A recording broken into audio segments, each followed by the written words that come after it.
They're hanging in there with us. Thank you so much. We really appreciate you being here as we have the opportunity. Well, first of all, welcome back to the State Fair. Ron, it's great to have you here, so welcome back. No, it's great to be here. We're really excited to see everybody. We appreciate how nice everybody is.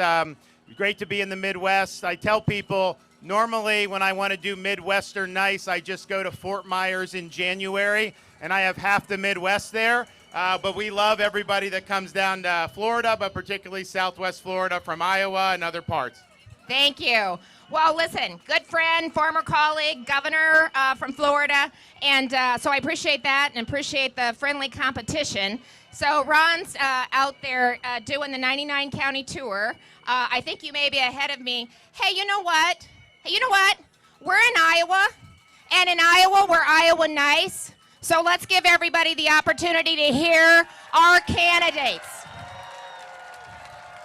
So we'll stop until you do, but we're all going to have an opportunity to hear from each and every candidate. That's what we've been doing. So, okay, so you're doing the 99 county tour. I'm very competitive. I think you may be ahead of me in your visit. So far. Whoa, no. So tell me, you're putting in a lot of miles. Talk to me about what you're hearing and seeing across Iowa. Well, I think what we're hearing is people understand that our country's in decline, and we need to reverse this decline and revive what's great about America. We need an economy where middle-class families have a chance to get ahead again. We need a secure southern border. We can't let the drug cartels keep eating our lunch. We need to ensure that we rein in this out-of-control federal bureaucracy and end the weaponization of federal power. And we need to restore our military to its proper place of greatness in society.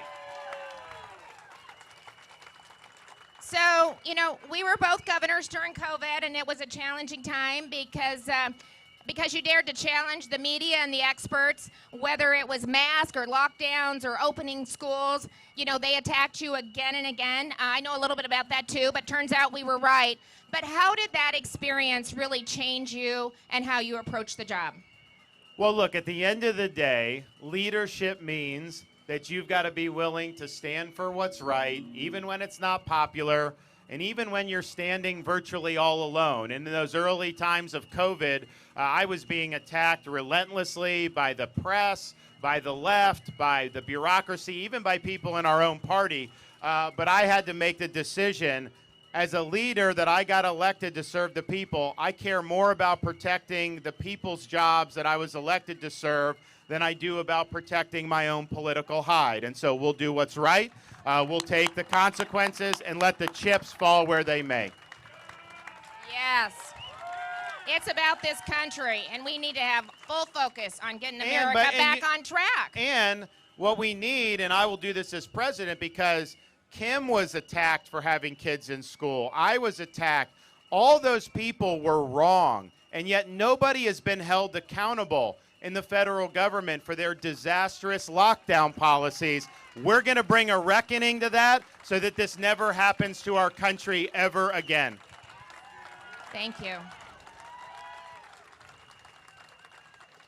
So there's no doubt that we're going to switch gears here just a little bit. China and Russia are watching our military with a close eye. We see Biden focused on disinformation, access to abortion, gender policy in the military, and our enemies are focused on how to defeat us. As the only veteran in the race, can you talk about your perspective on the risk of allowing these issues to distract us and from the real threats that we face? And then can just, as part of that, tell us a little bit about what service means to you.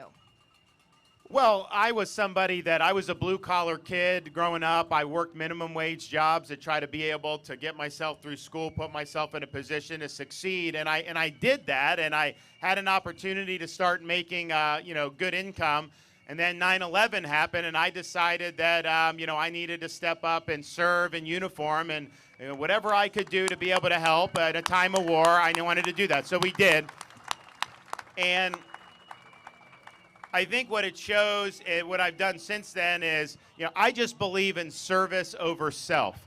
I believe if you have an opportunity to do good things for your community or your country, that you have a responsibility to do that and to get that done. And so that's really, I think, influenced me all the way up to the present in terms of what I'm looking to do. Like with running for president, I'm not running to be somebody. I'm running to do things on behalf of the country and for the American people. It's not about me. I'm the vessel. I'm the leader. But it's really about doing right by the folks. And if you look at our military now, we have the lowest recruiting that we've had since the draft ended after the Vietnam War. And why is that? Well, part of the reason is because the military is indulging in social experimentation, woke ideology, politicization. You have talk about drag queens and pronouns and all this stuff. China is laughing at us when they see this. This is not the way you do. So we're going to get rid of all of that on day one as commander-in-chief, and we're going to restore the military mission first. Mission first.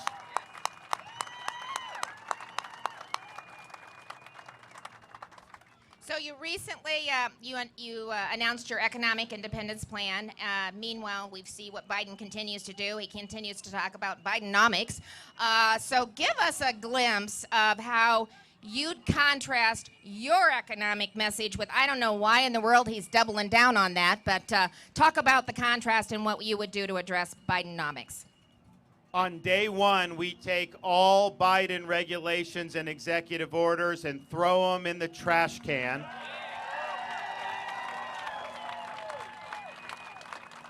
Bidenomics is basically Americans have a lower standard of living so that he can pursue his political and ideological agenda like the Green New Deal.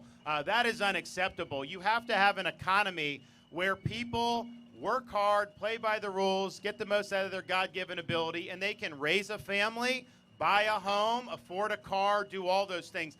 If the economy doesn't work for those middle-class families, we are not going to succeed as a country. So everything we're going to be doing is going to be focused on really bringing the middle class in this country back. Now, part of that is understanding how we got in this mess now with the high prices. We got in because of government policy. They borrowed, they printed, and they spent trillions and trillions of dollars since March of 2020 under the auspices of COVID and all these other things. Of course, you're going to get inflation. Of course, you're going to have problems with supply chain. So all the things that people have struggled with in the middle class has been a result of government policy.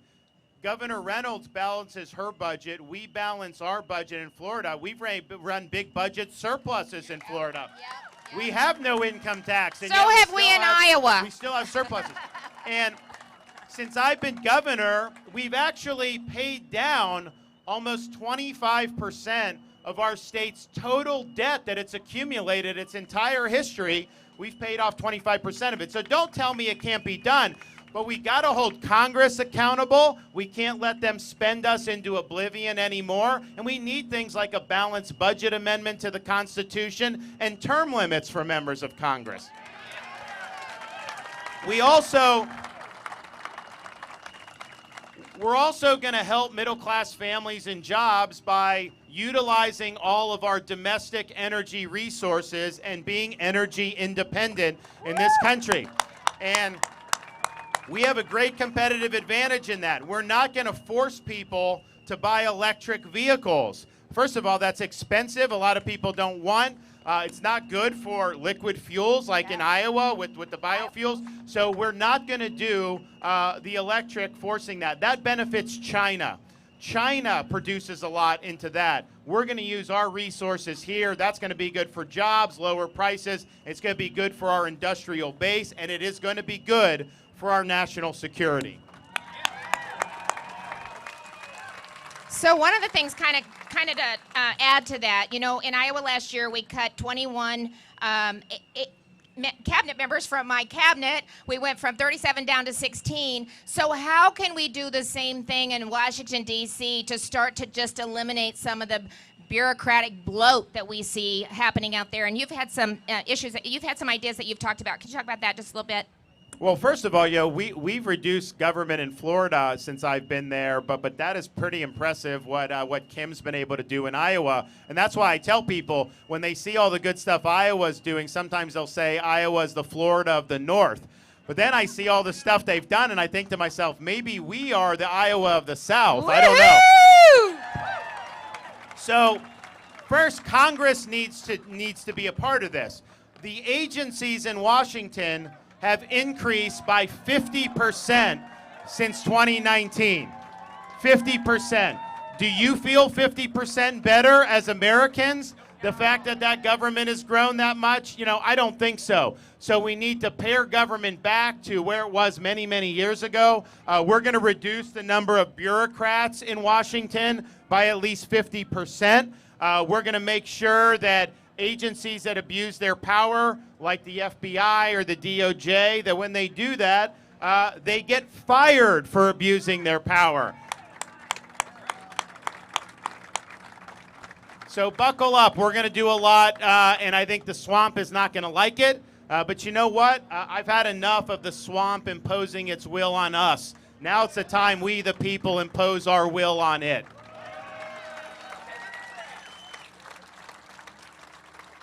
So I'm going to go back to COVID just a little bit, but COVID gave parents a real opportunity to see a front row seat into what was happening in education. We've got Moms for Liberty that are with us today. We have parents engaged, moms and grandmas that are paying attention. So how do we, maintain that momentum and continue to protect educational freedoms, but most importantly, protect our parents? This no co-parenting going on. So talk about what President DeSantis would do to handle that. We are going to safeguard the rights of parents in this country to direct the education and upbringing of their kids. We are going to have school choice. We need to have this all across the country. You're never going to have, you look at these urban areas in this country, some of them are like war zones. You can't be successful if every urban area is decaying. Part of the reason it's decaying is because the schools are horrible in places like Chicago and Los Angeles. I think we need to give these kids an opportunity to be liberated from failed school systems and give them an opportunity to go to school of their choice. So we're going to push for that 100%. We're also going to ensure that we have opportunities. I'm a father. I got a 6, 5, and 3-year-old. You saw Mason is right here, the 5-year-old son. But we have 2 daughters, my wife and I. And we don't think it's fair that if they want to participate in sports that someone will try to jam a man or a boy into competition with them. So we're going to protect girls and women athletes. Title IX, make sure that they have the opportunities that they deserve. It's very, very important. Did you ever think that we'd see the day where we had to actually put in statute that parents are the primary decision makers for their children? It is crazy. What is happening? But what it goes back to is you have the left that wants to use the school system for indoctrination of the kids rather than education. And they know if the parents are involved, that creates a roadblock for them to be able to indoctrinate. And so they would rather have the parents butt out. As a teacher would want the parents involved, because if a parent is involved in their kids' academic progress, they're going to do much better. If a parent's not involved, it's harder to get the student to perform up to potential. So it's all about they want to reduce the role of parents and so that they can impose their agenda. That's why Biden says things like, they're not your kids, quote, they're all of our kids. No. They're not your kids, Joe. I'm sorry. And it also took you 4.5 years to even acknowledge your own granddaughter in Arkansas. I'm sorry. That's just the truth. So speaking of kids, I'm looking down here at Casey and Mason, who's already had a blue snow cone. I can't wait. And he's talking about rides and what all he can see at the fair. Talk a little bit about what it's like to balance being a dad, a governor, running for president. I saw you yesterday. You stopped in Audubon. The kids got a break and swung. They were swinging on some swings, so a little playground time. But how do you balance all that? What's that like? Well, the thing about it is we've been doing the bus tour throughout a lot of the rural counties in Iowa, and the kids like traveling on the bus. And so it's kind of like a traveling road show. We do different things. They come out to some of the events. Sometimes they'll do things, but we just kind of work through it. But at the end of the day, they have fun with it. They really like getting on the road. And then also, we just want to spend time with them. We don't want to be in a situation where we're traveling without them. So we try to maximize family time. That's true even before the campaign. I mean, when I was campaigning for governor, we would do the same thing. Just before the political season, with just being governor, we would do the same. I would sometimes take them, during COVID actually, I would take the kids to some of my press conferences. And I would literally just have, like, Madison just hold my hand. I do the press conference, take questions, then I'd get her an ice cream or something. I brought Mason one time, but I made the mistake of doing a multi-city swing with Mason. And he was great on the first city, I think Jacksonville. Then I think we were in Central Florida, great. Last swing, third stop of the day, Southwest Florida. We're talking about like monoclonal antibodies or something. I'm at the podium. Next thing I know, he's asleep at my feet right in the middle of the press conference. So I grabbed him, do it. Needless to say, I didn't stop and take very many questions that day. We just kind of get off. So they have fun doing it. One or two stops usually, but not three is usually how we roll. They have their limit, don't they? Well, Mason, we got a ton of great stuff for you to do here at the fair, so you're going to have some fun. Just real briefly, and then we're going to go to the Fast Three, and then we'll do the final question. Talk a little bit about Mamas for DeSantis that Casey's kind of running. So my wife is here, our First Lady of Florida, Casey, and she launched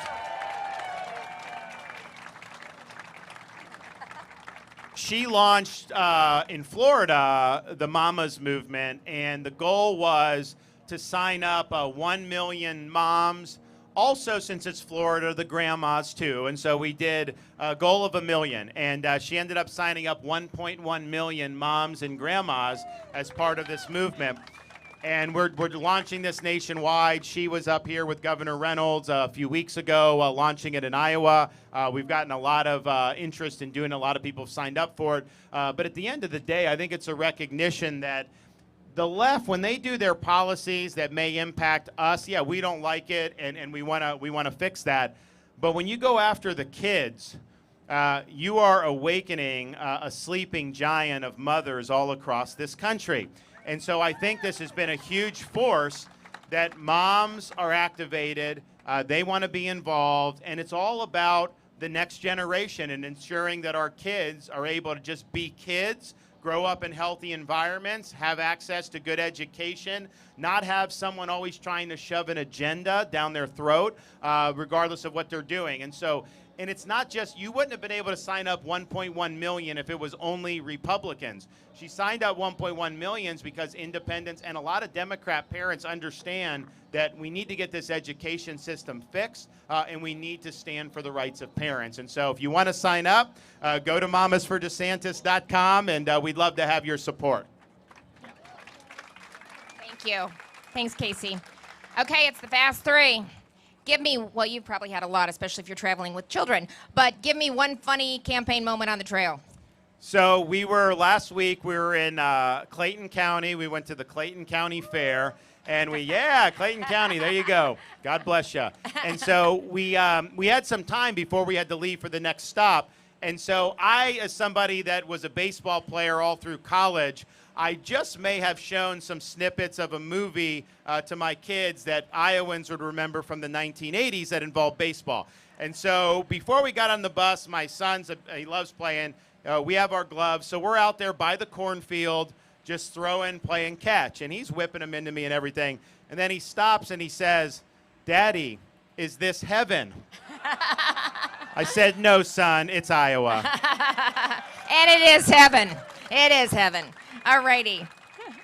Mason's getting a lot of attention, and I know with grandkids they don't like that. We are going to make it to the Field of Dreams during this campaign, so he's very excited about being able to get over there. To throw that ball there. Favorite fair food that you've had or are looking forward to having?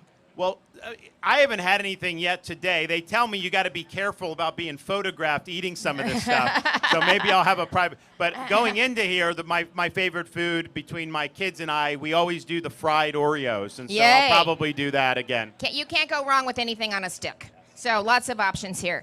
Okay, your favorite walkout song. Favorite walkout song is actually a song called Sweet Florida. For some of you Floridians, you may have remembered. So, Leonard Skinner is actually from Jacksonville, Florida. You know, they have the most famous song about Alabama, but that was done by Floridians.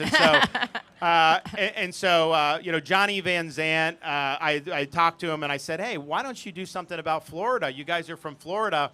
And so they did this song, Sweet Florida, for my governor re-election campaign. And it talks about, Sweet Florida, red, white, and blue. Basically, our governor's fighting for you, but it calls out Fauci, it calls out the media and all that stuff, and it's kind of been our anthem. So if you go YouTube on Sweet Florida, you could see that. That was the song we used for every campaign stop in the re-election campaign. Very good. It seems fair, right? It seems fair. So as I travel the state, I get to interact with a lot of Iowans, and they come up and when they talk about the 2024 election, they say we're looking for a leader that will protect us, that will protect this country, that will protect our freedoms. They're looking for someone who has the moral conviction to do the right thing, even when the right thing is really hard, that really has the vision and the resolve to step in on day one and get this country back on track.